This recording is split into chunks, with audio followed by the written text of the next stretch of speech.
अरे हृदय रोग के हैं। मैं तो आज एटलीस्ट कम से कम 15 से 16 हार्ट अटैक का मरीज देखा हूँ जिन्हें मालूम नहीं है। देखिए, रेड क्रॉस सोसाइटी औरंगाबाद की जो यूनिट है और पारस HMRI हॉस्पिटल के द्वारा इस हेल्थ शिविर का आयोजन किया गया है और इसके लिए मैं इनको बहुत बधाई एवं शुभकामनाएं देता हूँ। क्या चीज हुआ था? जांच हुआ कि मनो पता हुआ कि कमजोरी है, कोई बीमारी नहीं है और बीमारी तो कोई नहीं है, बाकी कमजोरी है। पता हुआ फिर जांच कराया? हाँ, जांच हो गया। माइग्रेन जो है एक सर दर्द का एक प्रकार है और उसके कारण अनेक है, जिसमें से तनाव, नींद की कमी, भूखे रहना या धूप का लगना, इन सबसे जिस मकसद से यह खास करके जो स्वास्थ्य जांच शिविर लगाए थे, मकसद बहुत ही अच्छा रहा और सबसे ज्यादा संतुष्टि इस बात की है कि सारे लोग बिना कोई परेशानी के, तकलीफ के आराम से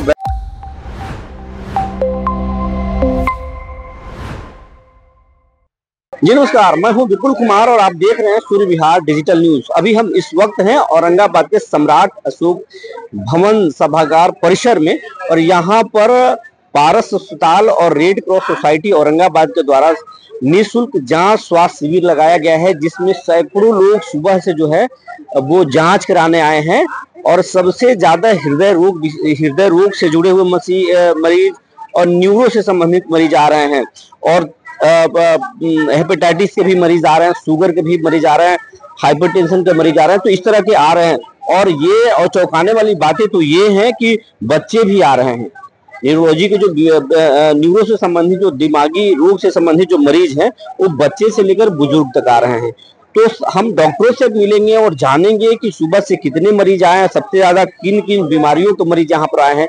चलिए अंदर देखते हैं हम लोग। तो ये स्वास्थ्य जांच शिविर है और इसमें देख सकते हैं यहाँ पर न्यूरोलॉजी विभाग है, वहां पर लंबे कतार है मरीजों के और हम डॉक्टर से जानते हैं किस तरह के मरीज आए हैं और कितना मरीज आए हैं। इनसे हम जानने की कोशिश कर रहे हैं। डॉक्टर साहब, ये न्यूरोलॉजी विभाग है, सुबह से कितने मरीज आए हैं आपके पास? सुबह से कितने होंगे? 30-40 होंगे।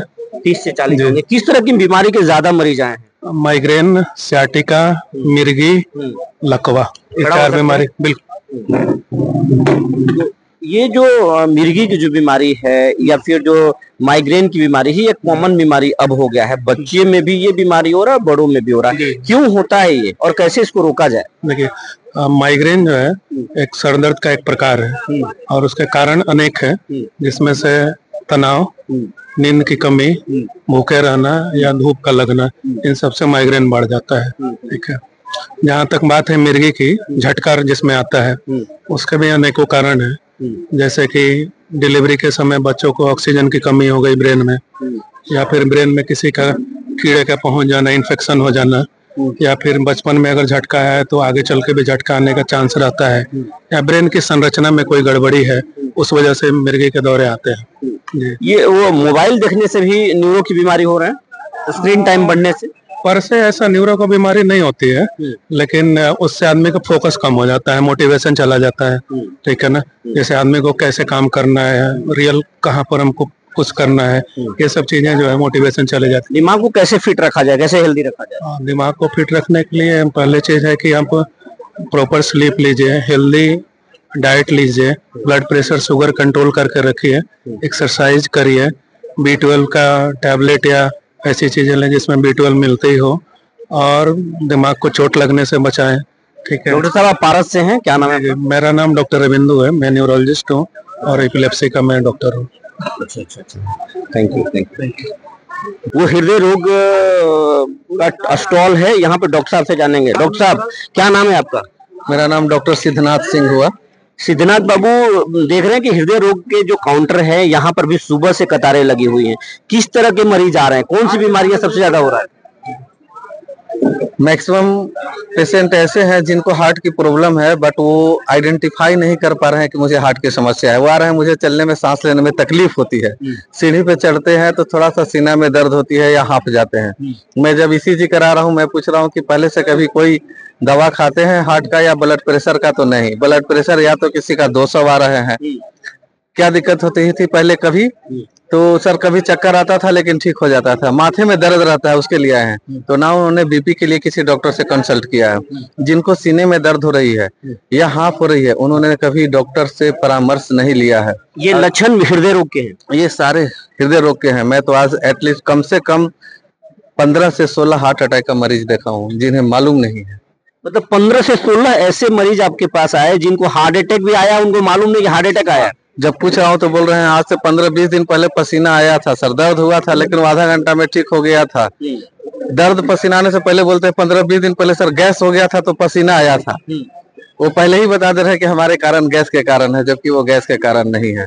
अभी हाफ हो रही है तब आ रहे हैं। ऐसे मरीजों को क्या करना चाहिए? जब ऐसे लक्षण दिखे तो क्या करना चाहिए? जब भी कोई सांस लेने की तकलीफ हो, सांस लेने की तकलीफ कोई जरूरी नहीं है कि केवल हार्ट के कारण ही हो।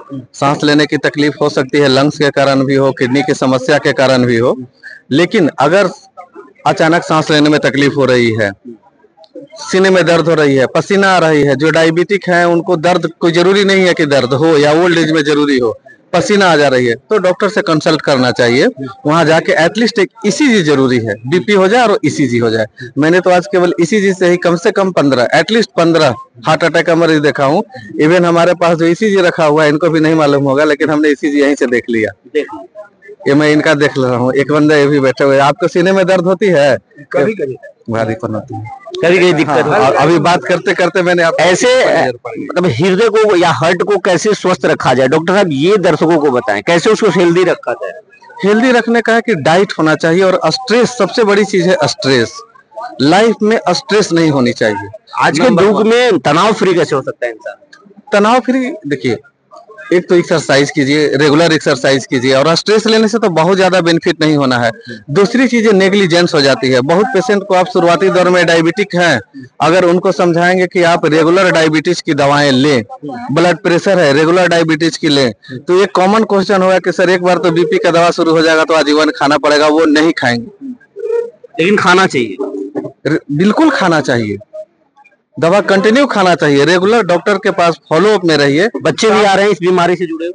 हाँ, कुछ बच्चे आ रहे हैं हार्ट से रिलेटेड, बट वो हार्ट अटैक नहीं है, उनको घबराहट। कितना तक वो नॉर्मल बीपी होना चाहिए? बीपी 120/80 होना चाहिए नॉर्मल बीपी। अगर 130/90 है तो 130/90 है तो उसमें हम लोग मेडिसिन स्टार्ट नहीं करते हैं। 140 भी अगर 90, लेकिन खतरे का घंटी है। हाँ, ये खतरे के घंटी है। उसमें हम लोग लाइफ स्टाइल मॉडिफिकेशन करते हैं कि थोड़ा सा एक्सरसाइज कीजिए, सीडेंटरी जो मेरे लाइफ है उसको खत्म, अगर ओबेसिटी है तो उसको ठीक कर आप एक्सरसाइज करके वजन को घटाइए और अपना डाइटरी हैबिट को चेंज कीजिए, खान पान को आप अपने चेंज कीजिए। ठीक है, धन्यवाद डॉक्टर। अब आते हैं कुछ दूसरे बीमारी के मरीज भी हैं, दूसरे स्टॉल भी हैं वहां पर। हाँ, आइए दूसरे बीमारी के जो है यहाँ पर यूरोलॉजी के भी डॉक्टर साहब हैं, लेकिन यहाँ पर कतार नहीं है, मरीज नहीं है। यूरोलॉजी के कितने मरीज आज समस्या है आपके पास? कब से 50 से 60 मरीज आ चुके हैं। ये बीमारी क्यों होता है और इससे कैसे बचा जा सकता है? ये यूरोलॉजिकल प्रॉब्लम्स जो मेनली है वो ओल्ड एज की बीमारी है। 50 के प्रोस्टेट, हाँ, 50 के बाद लगभग 50% लोगों में प्रोस्टेट की प्रॉब्लम होती है। 80 के बाद 100% लोगों में होती है। कैसे बचा जाए? बचने का देखिए, आप एज तो कम कर नहीं सकते हैं, वो एज ऐसी चीज है जो दिन पे दिन बढ़नी है। तो आप प्रोस्टेट की समस्या अगर आपको है तो आजकल कुछ मेडिसिन ऐसे आ गए हैं जिसको लेकर आप उसके सिम्टम से रिलीफ पा सकते हैं। कुछ योगा ऐसे हैं जो आप कर उससे आप मुक्ति पा सकते हैं। और सबसे इम्पोर्टेंट लाइफ स्टाइल बदल। हाँ, लाइफ स्टाइल बदल। और सबसे इम्पोर्टेंट चीज है कि कब्ज जैसी बीमारियों से दूर रहे तो आपको पेशाब की बीमारी कम होगी। ठीक है, तो अब यहाँ पर तमाम तरह के स्टॉल देख रहे हैं। हम कैमरामैन को चाहेंगे कि दिखाएं कि वो तमाम किस तरीके से यहाँ पे स्टॉल लगा हुआ है, लोग दिखा रहे हैं। अब यहाँ पर कुछ जो है रेड क्रॉस सोसाइटी से जुड़े हुए लोग हैं, इनसे जानते हैं सुबह से कितना मरीज आए हैं। सुबह से यहाँ हजारों मरीज आए हैं, अपना जांच कराए, दवा लिए, तमाम तरह का चिकित्सा का सुविधा का लाभ उठाकर यहाँ तक गए हैं। आप जांच कराए? नहीं, हम अभी जांच नहीं कराए। जांच नहीं। तो शहर के लोगों को इस तरह के जो जांच, जो हेल्प कैंप लगाया गया है, स्वास्थ्य जांच शिविर, उससे फायदे हुए? हाँ, फायदा है, फायदा है। उसका श्रेय किसको देते हैं? इसका श्रेय रेड क्रॉस और रेड क्रॉस के चेयरमैन सतीश कुमार सिंह को जाता है। उन्हीं के तत्व नेतृत्व में यह आयोजन किया गया है। रेड क्रॉस के एक अधिकारी भी हैं मेरे पास, इनसे जानते हैं ये सुबह से अब तक कितने मरीज यहाँ पर दिखा चुके हैं। सबसे पहले तो मैं आपको बता दूं कि रेड क्रॉस सोसाइटी और पारस की तरफ से जो ये हेल्थ कैंप का आयोजन किया गया है, इसमें 1000 मरीज का रजिस्ट्रेशन हुआ है और इसमें पारस के आए हुए सारे स्पेशलिस्ट डॉक्टर जो हैं वो अच्छे से इलाज कर रहे हैं। सुबह से करीब 10 बजे से ये हेल्थ कैंप शुरू हो गया है और शाम 6 बजे तक चलेगा।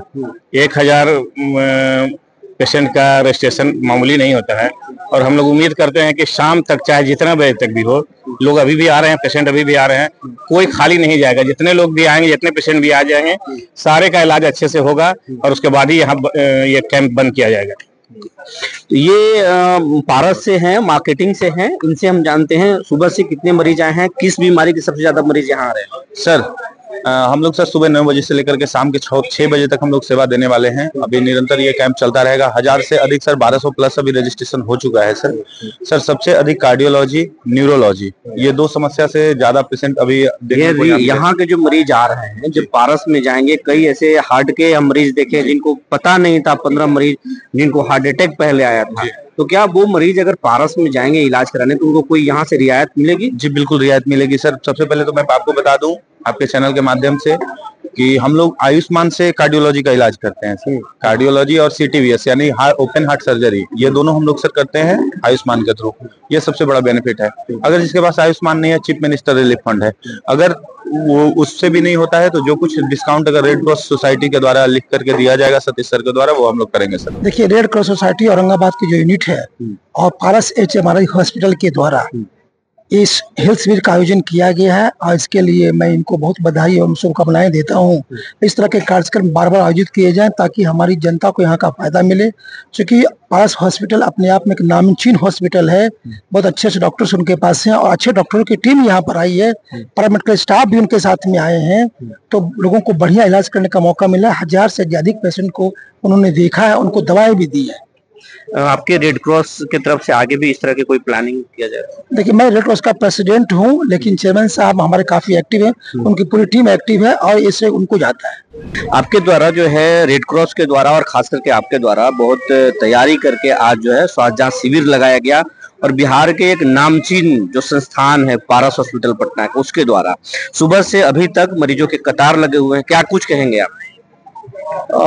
हम लोग जिस मकसद से यह खास करके जो स्वास्थ्य जांच शिविर लगाए थे, मकसद बहुत ही अच्छा रहा और सबसे ज्यादा संतुष्टि इस बात की है कि सारे लोग बिना कोई परेशानी के, तकलीफ के आराम से बैठे और समय से सबका रजिस्ट्रेशन हुआ, काउंसलिंग हुआ, हिस्ट्री बना और अपने अपने जो एक्सपर्ट डॉक्टर आए थे अलग अलग डिपार्टमेंट के, सबसे उन लोगों ने दिखाया और संतुष्ट होकर सारे लोग गए। अभी भी लगता है कि सैकड़ों की संख्या में मरीज अभी यहाँ पर हैं और सारे जो खास करके जो पारस पटना हॉस्पिटल के जितने भी हमारे विशेषज्ञ चिकित्सक आए थे, उनके प्रति, पूरे ग्रुप के प्रति, उनकी जो पूरी टीम है उनके प्रति आभार व्यक्त करते हैं और साथ ही साथ कामना करते हैं कि जितने लोग औरंगाबाद से आज इन्होंने इसमें यहाँ परामर्श लिया है और उनका स्वास्थ्य लाभ उनको मिले और जिनको भी आवश्यकता पड़े, कोई फर्दर आगे इलाज की जरूरत पड़ेगी तो उसमें पारस ग्रुप के जो हमारे जो डायरेक्टर जो आए हैं उन्हें आश्वासन दिया है कि हम आगे भी इलाज में सहूलियत भी देंगे। उसके लिए आपसे लिखवाना पड़ेगा। उन्होंने ऐसा कहा है कि अगर आप ऐसी रिकमेंडेशन करके देंगे तो हम उनको जरूर रियायत देंगे और साथ ही साथ जो लोग आज यहाँ पर दिखाए हैं उनको अगर नॉर्मल चेकअप के लिए OPD में जाने की जरूरत पड़ेगी तो वो निःशुल्क OPD में देखेंगे, ये भी आश्वासन दिया। और मैं सदर अस्पताल औरंगाबाद का जिला पदाधिकारी महोदय का, सिविल सर्जन साहब का, DPM साहब का भी आभार व्यक्त करता हूं कि उनके माध्यम से यहाँ पर आज निःशुल्क हर तरह के जांच और दवाएं, ये दोनों चीजें यहाँ से उपलब्ध कराया गया। मरीजों को बहुत सहूलियत थी, सारे जांच यहीं पर हो गए, सैंपल ले लिए गए और ECG वगैरह की व्यवस्था थी।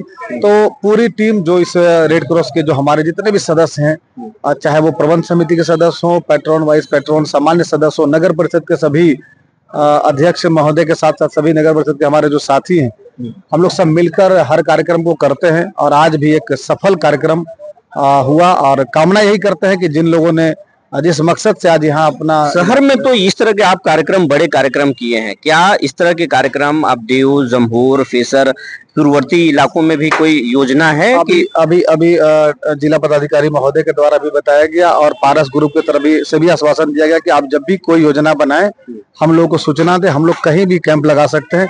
क्योंकि ये पहला कैंप था और एक सप्ताह में इसकी तैयारी हुई थी, तो हम लोग को व्यवस्था ज्यादा करना पड़ता कहीं और अगर करते, लेकिन इसकी सूचना जिले भर के लोगों की थी और अलग अलग गांव से भी लोग यहाँ आ जाए थे। हम लोग भविष्य में जो योजना बनाएंगे वो अलग अलग प्रखंड के माध्यम से भी लोगों को यह सुविधा पहुंचाने का प्रयास करेंगे। सुबह भी अखबार में दिया था कागज है, इसीलिए फायदा हुआ? हाँ, दवा मिला? हाँ, दवाई मिली। क्या नाम है आपका? मुस्कान देवी। मुस्कान, कहाँ से आई हो आप? मोरडीरी से। मोरडीरी से। क्या हुआ था?